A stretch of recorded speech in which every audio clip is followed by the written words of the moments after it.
David Boland from Racing's Inside Track TV, and I'm delighted to say I'm joined by Cathal Beale, CEO of the Irish National Stud. How are you, Cathal? Very well, David. Yeah, nice to have you in.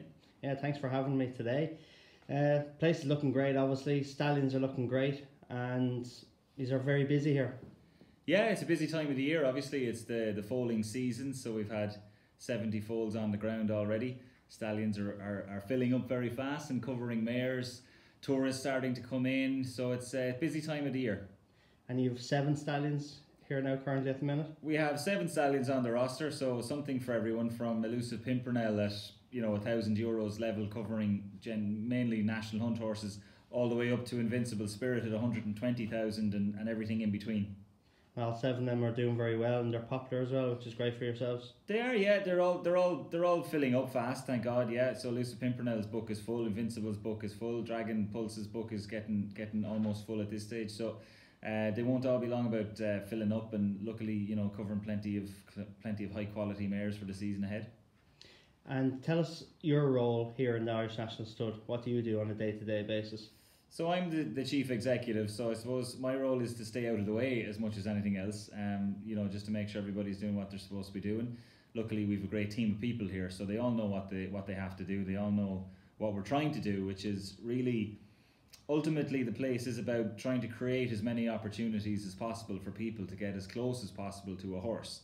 So whether that's on the tourism side, where we have 127,000 visitors every year, and they pay €12.50 to come in and have a walk around, or whether that's students who want to learn a little bit more, and we have a stud course that's been operating for 50 years, or whether that's a breeder who wants to come in and purchase a nomination, or whether that's somebody who wants to get involved on the racing side. So we have a racing club for them. So everything we do really fits into that ethos of trying to get people closer to horses, creating opportunities for people to take the next step in their journey with a horse.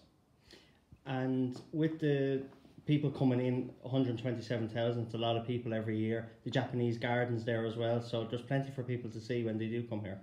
There is, yeah. We've sort of 3 main types of visitors. Obviously, we've the domestic customer who bring their families, and we've catered to them quite a lot over the last few years in extending our playground, adding a fairy trail.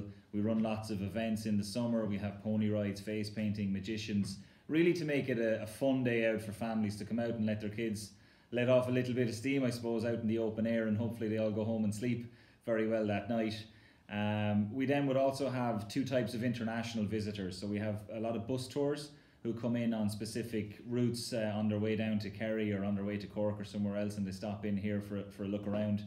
And then we have free independent travellers who arrive from markets such as Germany, America, Canada, France, all over the world really. So it roughly equates to 50-50 in terms of Irish and international visitors. I suppose you're very lucky in terms of location. You're in a great location in Ireland for people to come and visit. Yeah, we're at the centre of the country really. We're an hour from Dublin Airport, we're 45 minutes from the city centre. We're on the main M7 corridor, we're an hour from Galway, an hour and a half from Cork, an hour from Waterford, an hour from Kilkenny, so we're very close to all the cities. We're a central hub for everything in terms of visitors, and we're on the outskirts of a burgeoning town which is starting to really develop in Kildare, with Kildare Village and the Heritage Centre in the town. There's lots of history, lots of things to do for people to come down and spend a day in Kildare. And how did you come about getting this job then here in the Irish National Stud? So I suppose a little bit of a homecoming for me, having done the stud course 10 years previously. My background was I did a degree in college in English and history, and I was going to become a journalist, as I thought. So I worked for Paddy Powers for 2 years doing their broadcast and racing analysis.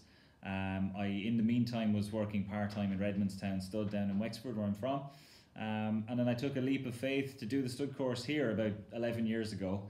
From there, I was lucky enough to get the Darley Flying Start programme, and that was a real awakening. 2 years of travelling to the best studs and operations in the world.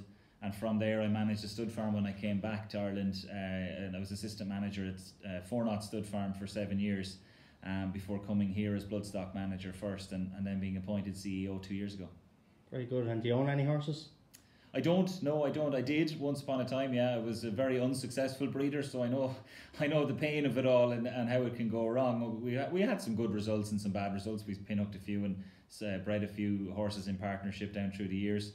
But it's a tough game, you know, and that's why it gives me a good insight into what breeders want, you know, in terms of setting the fees on the stallion side of it. We went around to all the foal sales last year, and we listened to people in relation to the struggles they were having trying to sell their foals, especially.